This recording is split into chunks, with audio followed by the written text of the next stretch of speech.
Cénomag, les vœux aux associations, aux entreprises et nouveaux arrivants et le lancement du prix du roman.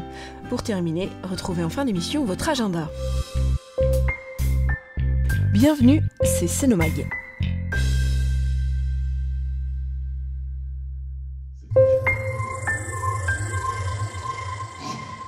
Super, ouais. Super, ah oui. Vraiment, il nous a enchantés. Formidable, vraiment bien. Très bien, super. On a bien ri, ça fait du bien. C'est avec enthousiasme que sont ressortis les convives de la traditionnelle cérémonie des vœux.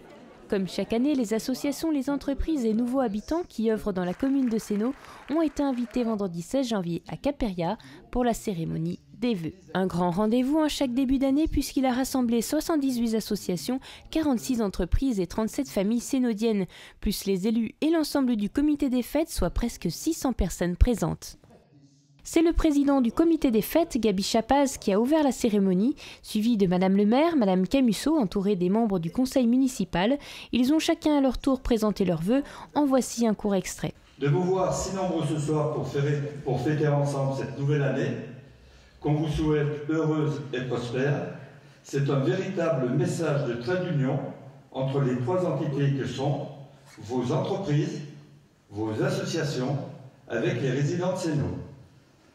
Bien évidemment, j'associe à ce message d'union et de rassemblement notre nouveau conseil municipal et plus particulièrement notre maire, Madame Françoise Camusso et Monsieur Marc Besson, maire adjoint, que je tiens à remercier très sincèrement pour avoir donné au comité des fêtes les moyens de renouveler cette traditionnelle soirée des vœux.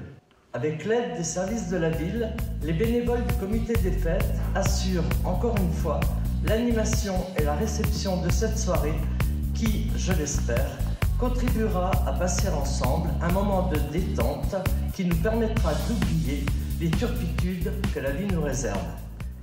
Rappelons-nous chaque jour, sous toutes les formes, ce bien précieux qu'est la liberté, notre colonne vertébrale à tous, la démocratie, la République.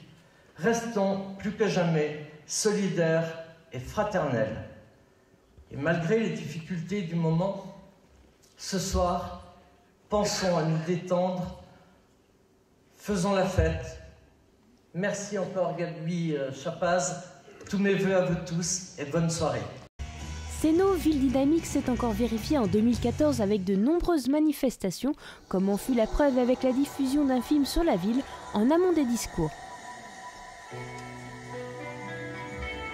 Par la suite, des associations, des entreprises et des habitants ont été récompensés par tirage au sort. Quant à M. Jean-Claude Couesnon, ancien directeur du Polyèdre, il a reçu la médaille de Sénaux pour son exceptionnelle contribution durant 14 ans auprès des Sénaudiens.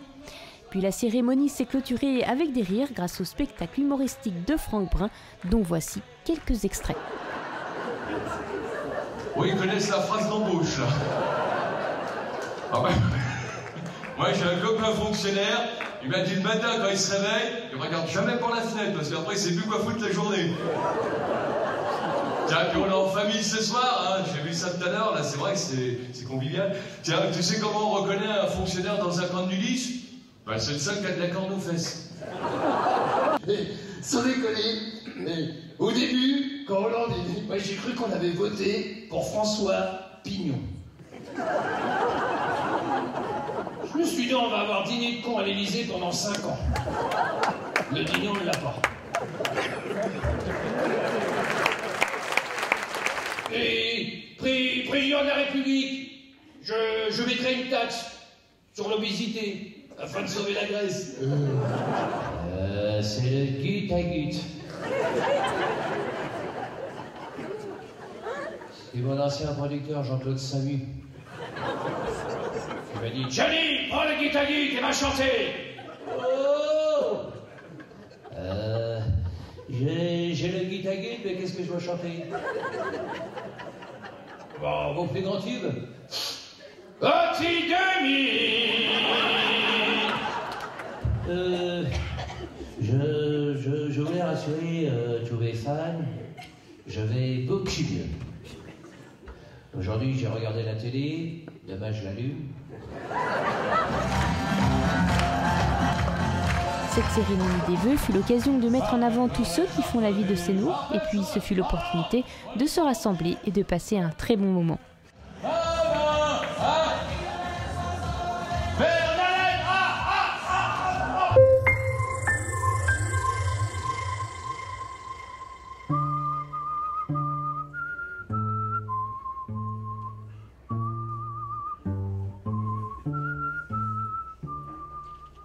Ça y est, c'est parti. Les titres des 8 romans à lire pour le prix du roman étaient dévoilés le 17 janvier autour d'une galette des rois, à la médiathèque de Sénaux lors d'un petit déjeuner littéraire. Donner envie de lire des livres que vous n'auriez pas lus par vous-même, voilà le principe de ce jeu littéraire.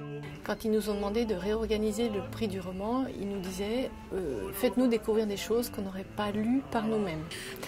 Alors on avait déjà proposé un prix du roman il y a 2 ans, en 2013. Et puis l'année dernière, les lecteurs nous ont dit « mais il n'y a pas le prix du roman cette année, comment ça se fait ?» Voilà. Donc on a vraiment eu une grosse demande. Les lecteurs ont envie qu'on leur fasse découvrir des romans qu'ils n'auraient pas lus forcément par eux-mêmes. Donc on a essayé de proposer une sélection très diverse, très variée, des romans très différents les uns des autres, dans les thèmes, dans les sujets, dans l'écriture.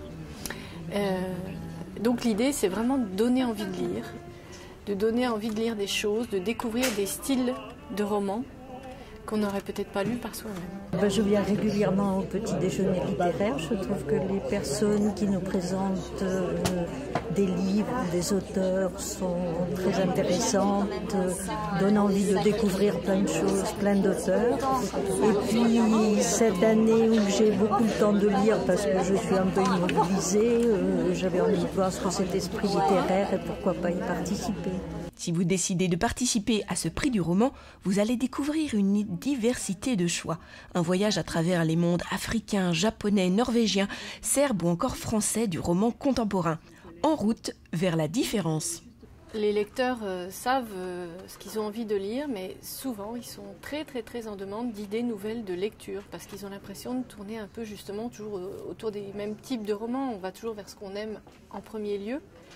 Et à travers le prix du roman, nous, ce qu'on essaie de faire, c'est de montrer que dans des romans vers lesquels on ne serait pas allé forcément de soi-même, eh ben, ça peut nous plaire aussi. Et nous, on essaie de présenter ces romans pour donner les clés d'entrée dans ces romans.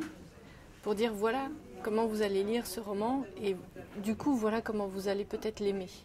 De quoi rire, avoir des frissons, voyager dans le temps ou encore tomber en amour. Courez vite à la médiathèque pour emprunter un de ces 8 romans. Ce concours est ouvert à tous. Kari F. Bren, L'ombre maudite. Elle nous emmène à Oslo, chez Evelyne, qui est une octogénaire, une femme de 85 ans, qui est décrite par l'éditeur comme une sorte de Tati Daniel, pitoyable, méchante, acariâtre. On sourit parce que ma collègue de droite se prénomme Daniel.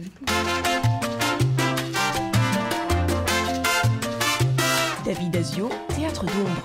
Elle se balade en ville, elle rencontre un comédien des rues, elle en tombe amoureuse. Mais il est marié, voilà.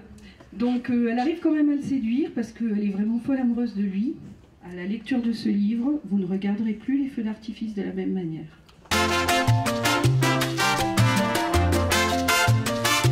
Connie Willis, Blackout.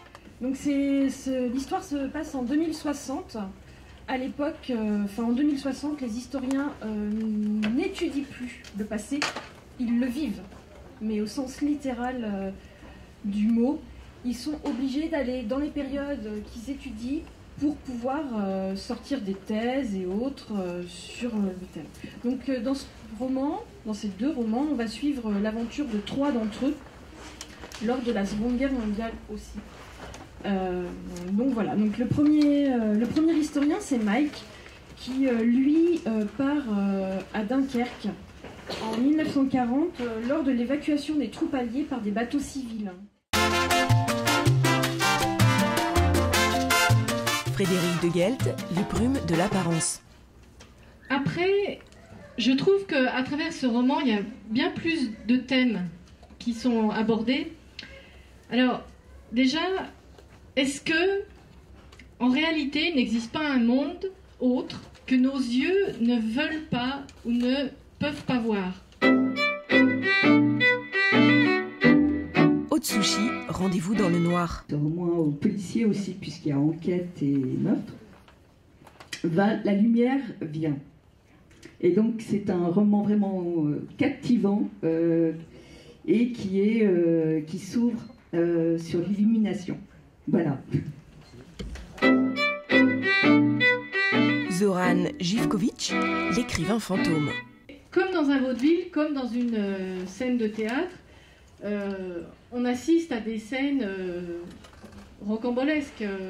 Il nous raconte des choses avec son chat. On rit. C'est un roman où on rit. C'est très simple. Vous vous procurez à la médiathèque le dépliant avec la liste de tous les romans en lice cette année. Et il y a un coupon réponse. Et à la fin, vous pourrez voter de 1 à 8 pour votre roman préféré. Les romans sont disponibles chacun en 8 exemplaires à la médiathèque, de manière à ce qu'ils puissent tourner et que les gens arrivent à les avoir. Et puis, on peut aussi les demander dans les autres bibliothèques de l'agglo quand elles les ont.